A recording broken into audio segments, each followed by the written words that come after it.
Grand Rising family. Hope you're having an awesome day so far. Continue to have an awesome day.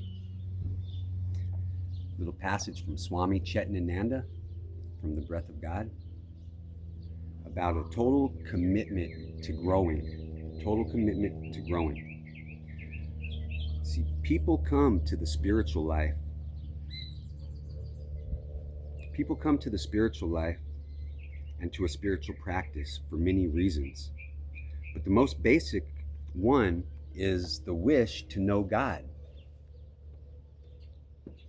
to discover the nature of the Absolute. It is the wish to deepen our relationship to and our understanding of what is truly divine in life. This is not easily accomplished. It's not for the lazy. It's not for those who want fast answers, and it is not for the faint of heart. It demands resources beyond the ones invested in us as mere biological events. Luckily for us, although the Absolute designed us as limited biological events, it also designed us with an override mechanism, which allows us to go beyond these limitations. Otherwise, we could all probably be stocked on grocery shelves. In other words, the desire to know God requires commitment. This does not mean commitment to an ideology, and it does not mean a commitment to another human being. Instead, the desire to know God takes a total inner commitment to growing as a person. Total. Total. And if that makes you uncomfortable, I'm glad to hear it. Total commitment to anything is a little uncomfortable, to say the least. Even thinking about it is uncomfortable, let alone doing it. The other day I heard someone ask about devotion stories and stories about other people's commitment. And I don't really know that many. One reason is is that I've always been too busy trying to practice devotion to memorize stories about it. And the other reason is that I find it hard to distinguish between a lot of what I read in spiritual books and what you find in Doctor Strange or Spider-Man comic books. It's quite funny. All the superhero stories are based in reality, and all the fairy tales and pixies and magic is the reality. I just don't want you to know that. But so they all do, they tell us all that in the comics and the stories, and every damn thing, it's always the hero's journey. Same story. That's funny how, a little difference in the comic books sometimes. Hey, but one of the marvelous aspects of Indian spiritual culture is all the stories that come forth from the subcontinent about the profound and amazing power of different spiritual people there. Because the true nature of this power is subtle and difficult to explain, the stories get wilder and wilder in an attempt to articulate it. And to give you some idea of what it is, the wildness of the stories then becomes somewhat deceptive. We look at the story of Milarpa, for example. A story like this can seem so remote from our experience that we think, well, that's Milarpa, and that's incredible, but that's not me. I could never do all that. In another sense, Milarpa's feat was not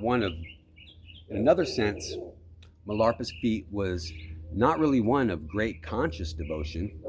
We may look at it and be amazed, but I'm sure that he was simply facing and taking on what life presented him with, recognizing it as just part of the greater effort he had to make to accomplish his end. So instead of imagining the extraordinary circumstances that you might someday have to confront and become concerned or frightened about them, I would think instead about the significance that lies in making the basic total commitment to growing. Then I would try to practice that every day, no matter what presents itself. And who knows, maybe in 150 years, they'll be writing comic books about you. Spiritual stories aren't the only things that distract people's attention. It truly amazes me to see the depths of the fantasy in which spiritual people wrap up their heads. The theories they've got running around out there are quite incredible. I hear things myself I've never even could have thought up. What's more, I personally don't care whether it's the end of the world or the beginning of the world. Knowing who's the greatest teacher of all time doesn't interest me in the slightest. Figuring out how many of the people who have lived on the face of the earth could walk on water or hop across India on their nose, I find totally irrelevant. This kind of speculation is ridiculous. Only people who can't open up to the drama of their life as it is become preoccupied by and engrossed in theories like these. I myself, I don't theorize much. When I do, it has nothing to do with anybody else's circumstances or anybody else's idea or anybody else's miracle, but rather with the miracle happening inside myself at all times. This simple miracle is happening in all of us all the time, right now, the only time there is. However,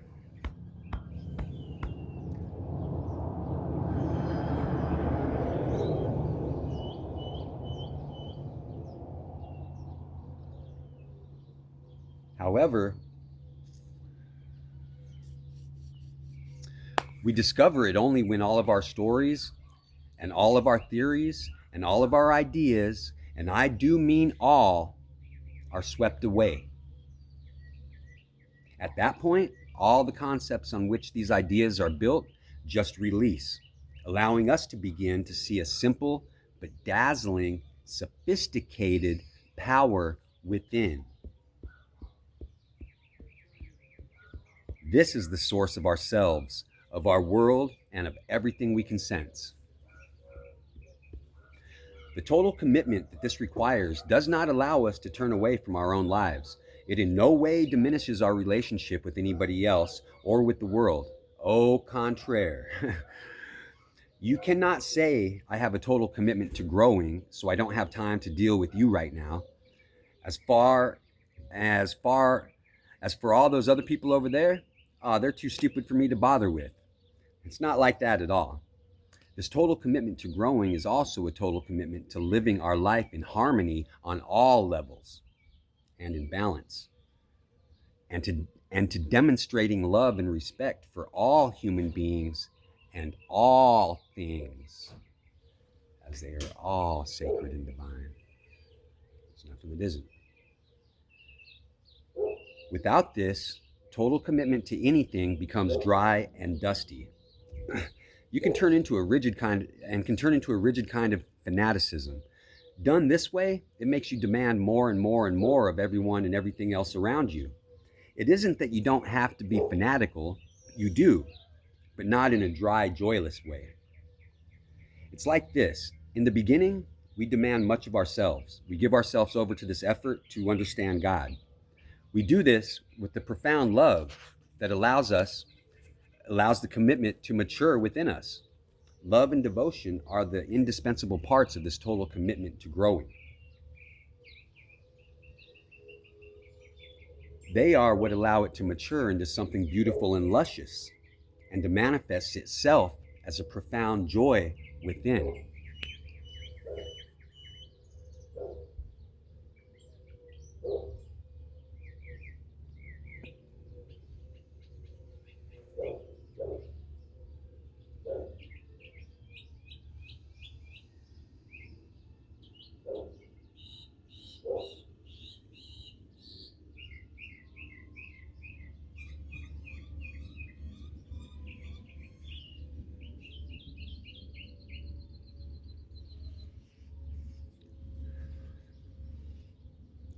We renew this commitment every day in every situation. We continuously test it, attempting to deepen it on a regular basis. In this way, it evolves into a genuine science, a craft, an art.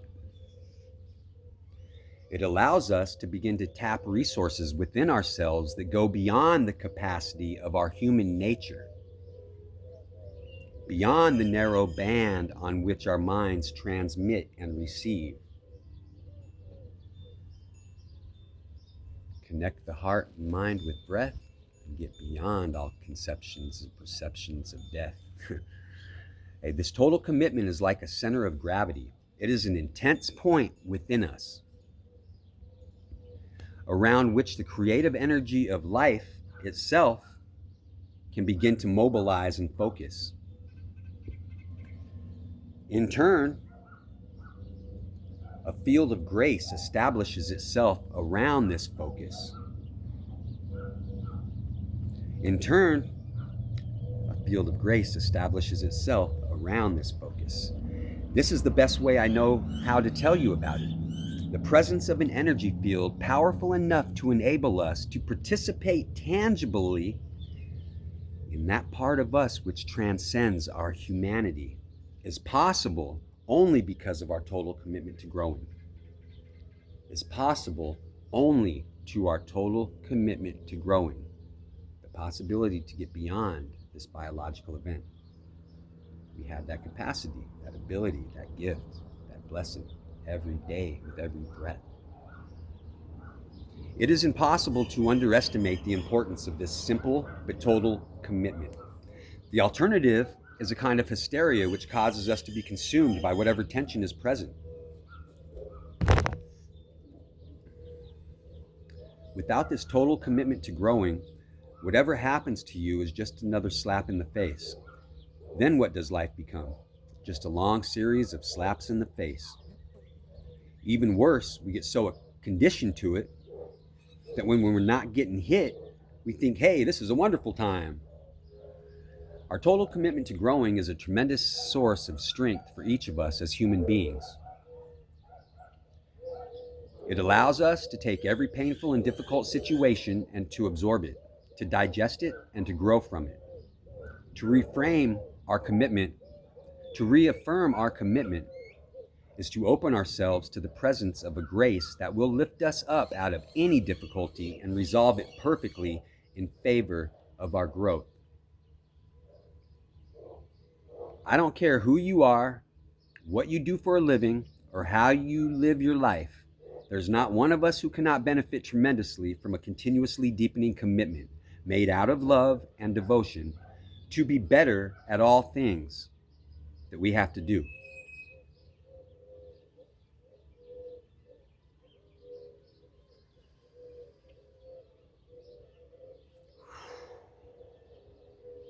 No matter where your life takes you, no matter in what form your life presents itself to you, this commitment to growing is the only thing you should always have with you. It should always be there. For people who do this, there are no questions. There are no answers. There is only divine creativity at work in everything. Only the very essence of all that is, continuously revealing and demonstrating itself in remarkable magic and grace. And I say magic in the purest sense of the word. Continuously bringing about in you something utterly beautiful, compassionate, giving, and all-encompassing. When a total commitment to growing is always with you, then all the events that arise in your life are instantaneously transformed into a great blessing. Indeed. One love, family. Have an awesome day, every day, no matter what.